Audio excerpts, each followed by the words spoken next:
everyone, welcome once again back to my channel that is Science with Ash. So today we are going to discuss of class 8 chapter 3 that is synthetic fibers and plastic. कि synthetic fibers और plastics होते क्या हैं? So let's start. The clothes which we wear are made up of fabrics. Fabrics are made from fibers obtained from natural or artificial sources. जैसे कि हमें पता है कि हम जो क्लॉथ्स पहनते हैं वो फैब्रिक्स के बने होते हैं और फैब्रिक्स कहाँ से मिलता है नेचुरली आर्टिफिशियल सोर्सेज होते हैं मीन्स बहुत अलग अलग सोर्सेज होते हैं जिससे हमें अलग अलग चीज़ें मिलती हैं fibres are also use for making large variety of household articles घर के जितने भी चीज़ें होती हैं वो भी उनमें भी फाइबर्स यूज होता है तो इसके बाद हम क्या करेंगे you must have read in the previous classes that natural fibres कौन सी होती हैं जो नेचर से मिलती हैं जैसे कि कॉटन हो गया वूल हो गया सिल्क हो गया ये सब तो नेचुरल है जो हमें प्लांट्स और एनिमल्स से मिलता है सिंथेटिक फाइबर्स क्या होते हैं these are made by human beings जो ह्यूमन बींग्स खुद बनाते हैं उसको सिंथेटिक कहते हैं इसलिए इसको सिंथेटिक भी कहा जाता है और मैन मेड भी क्योंकि ये मैन का बनाया हुआ होता है उसके बाद हम पढ़ेंगे कि सिंथेटिक फाइबर्स क्या होते हैं व्हाट आर सिंथेटिक फाइबर्स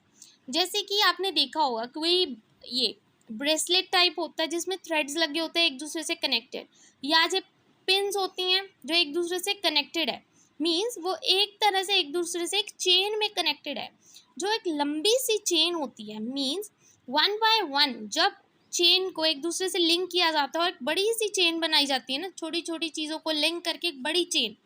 उस चेन को बोलते हैं हम polymer means a synthetic fibre is also a chain और स्मॉल यूनिट ज्वाइन टुगेदर जिसको हम एक साथ ज्वाइन करते हैं हर एक small unit is actually a chemical substance ये केमिकल सब्सटेंस होता है many such small unit combine करके क्या बनाते हैं एक लार्ज सिंगल यूनिट और उसको क्या बोलते हैं पॉलीमर पॉलीमर दो ग्रीक वर्ड से आया पॉली का मतलब होता है मैनी बहुत ज़्यादा मर का मतलब होता है यूनिट बहुत सारी यूनिट्स जो मिला के बनाती हैं पॉलीमर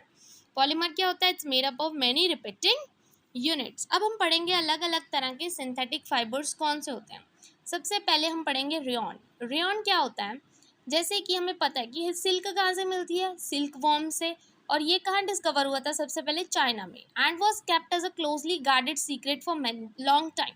मीन्स बहुत टाइम के लिए इसको सीक्रेट रखा गया कि जो सिल्क है वो सिल्क वॉर्म से हमें मिलती है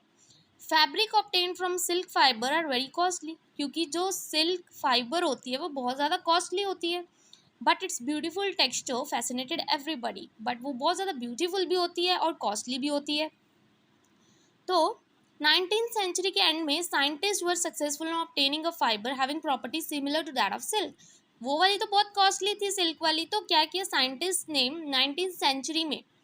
उन्होंने एक मिशन सक्सेस किया जिसमें मतलब उन्होंने एक फाइबर ऑब्टेन की उनको एक फाइबर मिली जिसकी प्रॉपर्टी सेम थी सिल्क की तरह वो सिल्क जो बहुत ज़्यादा कॉस्टली थी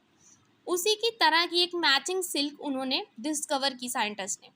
सच a fibre was obtain by chemical treatment of wood pulp जो वुड पल्प से मिली थी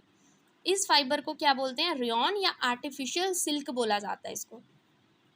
ऑल्दो रेयॉन तो हमें मिलती है नेचुरल सोर्सेज से wood pulp yet it is a man made fibre पर फिर भी इसको मिलती नेचर से है नेचुरल बोलते हैं तभी इसको वुड पल्प लकड़ से बट फिर भी ये मैन मेड फाइबर है क्योंकि ये साइंटिस्ट ने डिस्कवर की थी it is cheaper than silk से ज़्यादा सस्ती है and can be woven like silk fibre की तरह इसको बनाया जा सकता है means with cotton to make a bedsheet और mix with wool to make a carpet bedsheet बनाने के लिए कारपेट बनाने के लिए ये सब यूज़ किया जाता है उसके बाद आता है नायलॉन तो हमें सबको पता है नायलॉन क्या होता है नायलॉन की चीज़ें हम बहुत ही यूज़ करते हैं डेली लाइफ में it's an another man made fibre ये अगला फाइबर है इन 1931 it was made without using any natural raw material from plants and animals कि इसको बनाया गया था 1931 में बिना किसी रॉ मटेरियल के यूज़ किए किससे बनता है ये कोल वाटर एंड एयर से first fully synthetic fibre first कौन सा था नायलॉन फाइबर बहुत ज़्यादा स्ट्रॉन्ग होता है इलास्टिक होता है और लाइट होता है इलास्टिक मीन्स इसको हम खींच सकते हैं जितना मर्जी इलास्टिक होता है और लाइट होता है हल्का होता है लस्ट्रस होता है मीन शाइन करता है एंड ईजी टू वॉश धोने में आसानी होती है so it became very popular for making clothes nylon का क्लोथ्स पहनते हैं हमें पता है इलास्टिसिटी होती है उसमें शाइन होता है उसको धोने में आसान होता है हम बहुत ज़्यादा आर्टिकल्स होते हैं जो नायलॉन से बने होते हैं, जैसे सॉक्स हो गया, रोप्स रस्सी होगी, टेंट हो गया, टूथब्रश, कार सीट बेल्ट होगी, स्लीपिंग बैग्स हो गए, कर्टेन्स हो गए, हमारे घर के सभी चीज़ें किसकी बनी होती हैं, नायलॉन की। Nylon is also use for making parachute, ये पैराशूट होते हैं, पैराग्लाइडिंग के लिए यूज़ किए जाते हैं, इनमें नायलॉन यूज़ होता है। And ropes for rock climbing, rock climbing करते हैं माउंटेन्स पे, उसके लिए भी रोप्स बनाने के यूज़ होता है नायलॉन, क्योंकि जो नायलॉन होता है बहुत ज़्यादा स्ट्रॉन्गर होता है स्टील वायर से भी ज़्यादा। उसके बाद नेक्स्ट सिंथेटिक फाइबर कौन सा है, पॉलिस्टर एंड एक्राइलिक। पॉलिस्टर क्या होता है, another synthetic fibre. Fabric made from this fibre do not gate wrinkled easily, means wrinkles पड़ जाते हैं जैसे, वो नहीं पड़ते जो फैब्रिक होती है इसकी। It remains crisp and is easy to wash, इसको धोने में भी आसानी होती है। It's quite suitable for making dress material, अगर हमें ड्रेस वगैरह बनवानी हो तो उसके लिए ये पॉलिस्टर और एक्राइलिक यूज होता है। You must have seen people wearing polyester shirts and other dresses.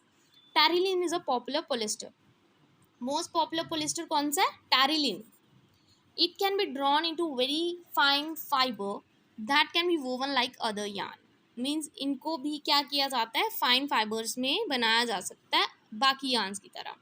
फिर आता है PET। PET क्या है, polyethylene terephthalate. It's a very familiar form of polyester, ये भी एक पॉलिस्टर का फॉर्म है, इंपॉर्टेंट है। और किस में यूज होता है PET, making bottles, utensils, films, wires and many other useful products बनाने के यूज होता है। आपको सिंपल पता होना चाहिए कौन सा सिंथेटिक फाइबर किस चीज़ में यूज़ होता है। नेक्स्ट इज, जो हम स्वेटर पहनते हैं, हम शॉल्स लेते हैं, ब्लैंकेट्स लेते हैं विंटर्स में, most are actually not made from natural wool. वो नेचुरल वूल से तो नहीं बनी होती, क्योंकि नेचुरल जो चीज़ें होती हैं वो महंगी भी होती हैं और उनका कुछ डुप्लीकेट भी होता है कहीं ना कहीं। दो दे अपीयर टू रिजेंबल वूल, मतलब सेम होती हैं, सिमिलर एक तरह से होती हैं वूल की तरह, बट एक्चुअली वो वूल नहीं होती। They are prepared from another type of synthetic fibre, उनको कुछ और सिंथेटिक फाइबर से बनाया जाता है जिसको हम बोलते हैं acrylic. The wool obtained from natural source is quite expensive, जैसे कि पहले बताया, जो नेचुरल वूल होती है, जो असली चीज़ होती है, वो तो हमेशा ही महंगी होती है। Whereas clothes made from acrylic are cheaper, वो थोड़े सस्ते होते हैं जो एक्राइलिक वाले होते हैं। They are available in variety of colours, की बहुत ज़्यादा सारे कलर्स में मिलती है हमें। सिंथेटिक फाइबर ड्यूरेबल भी होती है, अफोर्डेबल भी होती है, हम खरीद भी सकते हैं, which make them more popular than natural fibre, जो नेचुरल फाइबर से ज़्यादा अच्छी होती है। उसके बाद इसमें देखेंगे कुछ करेक्टरिस्टिक्स ऑफ सिंथेटिक फाइबर्स से। करेक्टरिस्टिक्स क्या है सिंथेटिक फाइबर्स के, कि जैसे इमेजिन करो कि आप रेनी डे में घूम रहे हो, what kind of umbrella would you use and why, किस तरह की अम्ब्रेला आप यूज करोगे। Synthetic fibres possess use characteristics which make them popular dress materials, जो सिंथेटिक फाइबर्स है वही यूज करेंगे आप। They dry up quickly and are durable, ये प्रॉपर्टीज है सिंथेटिक फाइबर्स की, कि वो जल्दी ड्राई हो जाती हैं, ड्यूरेबल होती हैं, कम एक्सपेंसिव होती हैं, रेडीली अवेलेबल होती है और इजी टू मेंटेन।